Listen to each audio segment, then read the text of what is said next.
Era uma vez, no coração do Vale do Paraíba, onde os cafezais se estendiam como tapetes verdes infinitos sob o sol escaldante de São Paulo, uma história que misturava segredos, traições e reviravoltas inesperadas. Ambientada em 2023, ela nos leva à Fazenda Esperança, uma das maiores produtoras de café da região, gerenciada há gerações pela família Oliveira. O protagonista, o Barão Eduardo Oliveira, um homem de 45 anos, viúvo e pai dedicado, estava prestes a descobrir que nem todos os venenos vêm em garrafas, alguns se disfarçam de sorrisos encantadores e promessas de felicidade eterna. Eduardo Oliveira havia herdado a fazenda de seu pai, um visionário que transformará terras áridas em um império do café. Com cabelos castanhos salpicados de fios brancos nas têmporas, olhos castanhos profundos e uma postura imponente que denunciava sua linhagem nobre, Eduardo era respeitado por todos na região. Mas por trás da fachada de barão bem-sucedido, carregava o peso de uma perda irreparável. 3 anos antes, sua esposa, Sofia, havia falecido em um trágico acidente de cavalo durante uma cavalgada nas colinas da fazenda. Sofia era o sol de sua vida, a mãe amorosa de seus 2 filhos. Ana, de 9 anos, uma menina curiosa e sensível, e Lucas, de 7 anos, um garoto travesso e cheio de energia. Desde então, Eduardo mergulhava no trabalho para esquecer a dor, administrando a colheita, negociando exportações e garantindo que a tradição familiar perdurasse. No entanto, as noites longas e solitárias na casa grande, a mansão colonial que servia de sede à fazenda, ecoavam com o silêncio opressivo da ausência. As crianças, por sua vez, sentiam falta da mãe e começaram a questionar o pai sobre uma nova figura materna em suas vidas. Foi nesse contexto de vulnerabilidade que Isabela Costa entrou na vida de Eduardo. Aos 32 anos, Isabela era uma mulher de beleza estonteante, com cabelos loiros ondulados, pele bronzeada e um sorriso que parecia iluminar qualquer ambiente.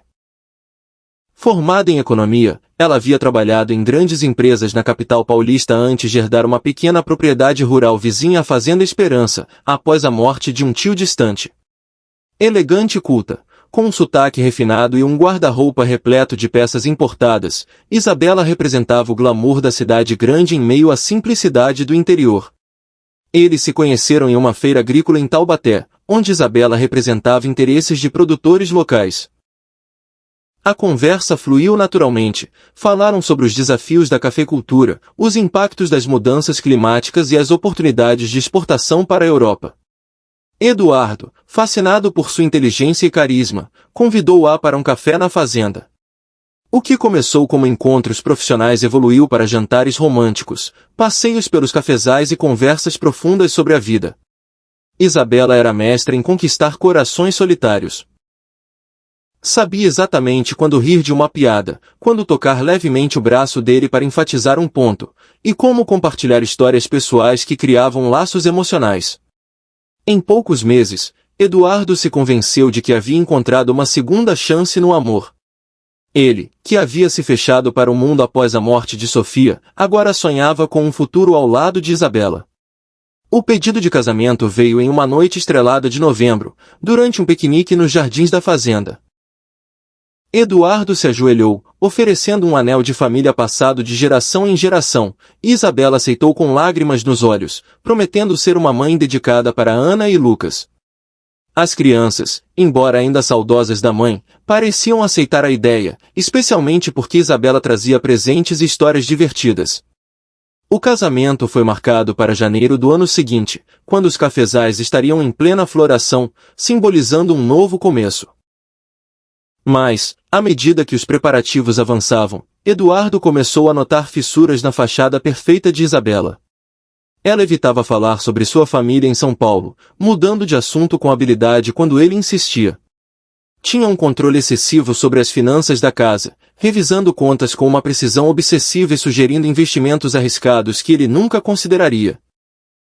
Além disso, insistia para que ele atualizasse o testamento, garantindo que os bens fossem protegidos para as crianças, mas, estranhamente, sempre mencionando cláusulas que beneficiariam ela como herdeira em caso de algo inesperado. Pequenos detalhes, como visitas misteriosas de homens de terno que ela recebia em particular, e telefonemas sussurrados à noite, plantaram as primeiras sementes de dúvida no coração de Eduardo. Ele não era ingênuo. Havia construído um império com negociações duras e um faro apurado para mentiras nos negócios. No entanto, o amor, ou o que ele acreditava ser amor, o cegava. Enquanto isso, na cozinha da casa grande, uma mudança inevitável se aproximava. Dona Rosa, a cozinheira leal que servia a família há 20 anos, anunciou sua aposentadoria devido a problemas de saúde nas costas. Dona Rosa era mais que uma empregada. Era uma confidente, que havia ajudado a criar Ana e Lucas e conhecia todos os segredos da casa. Eduardo ficou abatido com a notícia, mas Isabela se voluntariou para encontrar uma substituta.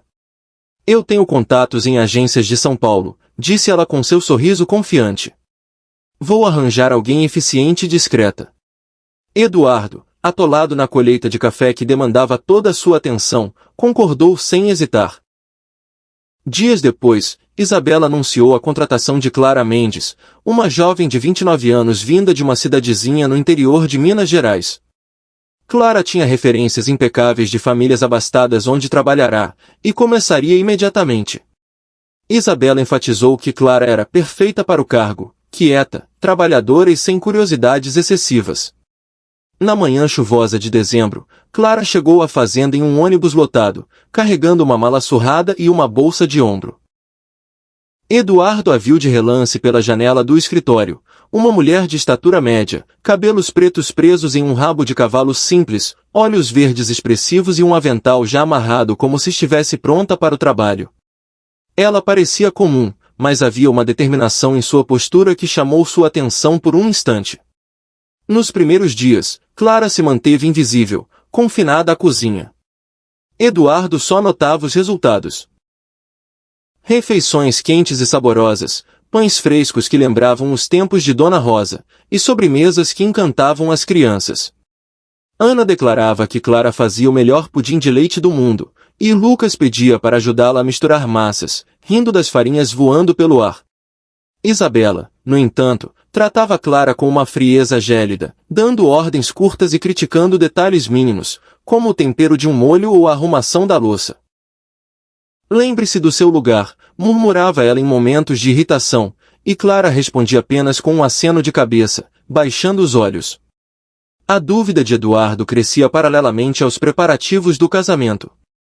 Uma noite, ao revisar as contas da fazenda, ele descobriu irregularidades, pagamentos exorbitantes a fornecedores desconhecidos, compras de materiais para reformas inexistentes, e autorizações assinadas por Isabela em seu nome. Confrontou-a durante o jantar, e ela reagiu com indignação fingida. Você está sendo paranoico, amor. Estou só cuidando do nosso futuro juntos. Pela primeira vez, Eduardo viu um brilho frio em seus olhos, uma máscara escorregando por um segundo. Dormiu mal naquela noite, atormentado por perguntas. Como descobrir a verdade sem alertá-la? Foi então que uma ideia maluca surgiu em sua mente, infiltrar-se na própria casa como um empregado comum. Na cozinha, onde os funcionários conversavam livremente, os segredos vazavam sem filtros. Seria arriscado, humilhante até, mas necessário. Eduardo confidenciou o plano a seu advogado de confiança, Dr. Roberto Lima, um homem experiente de 58 anos que cuidava dos assuntos familiares há décadas. Doutora Lima, inicialmente cético, concordou após ouvir as suspeitas e prometeu preparar documentos falsos e uma identidade nova, João Pedro Santos, um ajudante temporário primo de um peão da fazenda. Apenas 3 pessoas saberiam, o advogado, o capataz fiel Manuel, e a governanta idosa Dona Lúcia, que era como uma tia para Eduardo. Ele fingiria uma viagem de negócios para Campinas por uma semana, mas ficaria escondido na cabana do capataz, no limite da propriedade. Raspou a barba, tingiu os cabelos de castanho escuro, vestiu roupas simples e um chapéu de palha.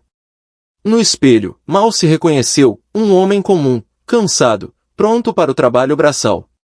Anunciou a viagem na manhã seguinte. Isabela pareceu aliviada, beijando-o com um afeto mecânico e prometendo adiantar os planos do casamento. As crianças choramingaram, mas ele as consolou com promessas de souvenirs. Saiu de carro, estacionou na cidade e retornou a pé pelos cafezais. Na cabana de Manuel, tudo estava pronto, uma cama simples, comida e instruções. No dia seguinte, Manuel o levou à cozinha como novo ajudante autorizado por Isabela para ajudar nos preparativos do casamento. Clara estava amassando pão quando eles entraram. Ela limpou as mãos no avental e olhou para João com curiosidade, mas aceitou a explicação sem questionar. Qualquer ajuda é bem-vinda, disse ela com voz calma. Eduardo murmurou um bom dia rouco e começou lavando louças, sentindo as mãos, acostumadas a canetas e volantes, arderem na água quente. Os primeiros dias foram exaustivos. Eduardo lavava panelas pesadas, descascava vegetais intermináveis, limpava o chão de azulejos e observava tudo em silêncio.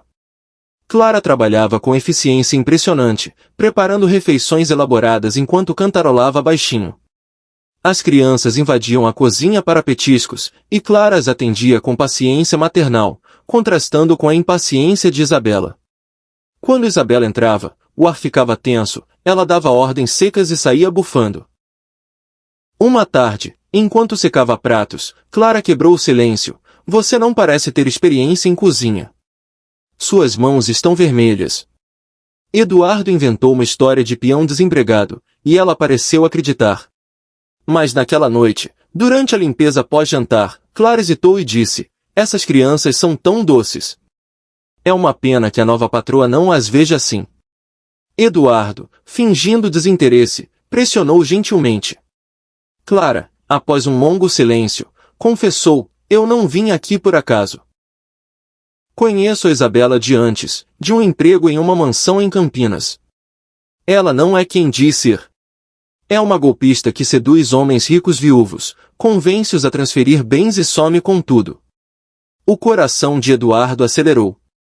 Clara continuou, revelando detalhes chocantes. Isabela, cujo nome verdadeiro era Isabela Ferreira, havia enganado um industrial em Campinas, quase destruindo sua família antes de fugir.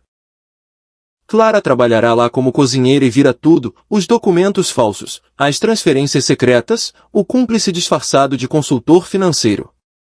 Ela planeja o mesmo aqui. Eu aceitei o emprego para avisar o barão, mas ele viajou.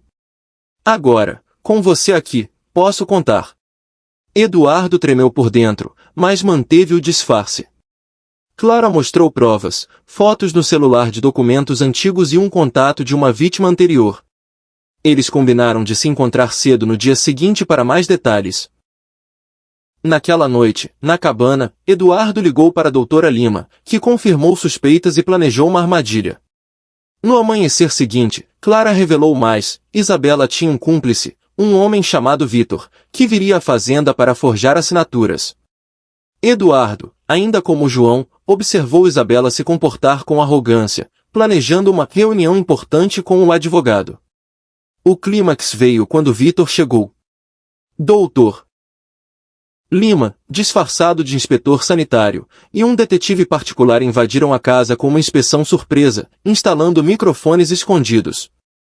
Da cozinha, eles gravaram a conversa incriminadora, Isabela e Vitor rindo do plano de roubar milhões, desprezando as crianças e zombando de Eduardo como um viúvo fácil. Quando Eduardo revelou sua identidade, o caos explodiu. Isabela tentou negar, mas as provas eram irrefutáveis. A polícia chegou, algemou os dois, e a verdade veio à tona. Nos dias seguintes, Eduardo reconstruiu sua vida. Anulou documentos, processou os golpistas e promoveu Clara gerente da cozinha, oferecendo-lhe parceria em um negócio próprio. As crianças floresceram com o pai mais presente, e Eduardo aprendeu que a verdadeira felicidade vem da humildade e da confiança genuína. Anos depois, a fazenda prosperava, e a história do barão disfarçado inspirava a todos. Às vezes, a verdade só se revela quando se desce do trono e entra na cozinha.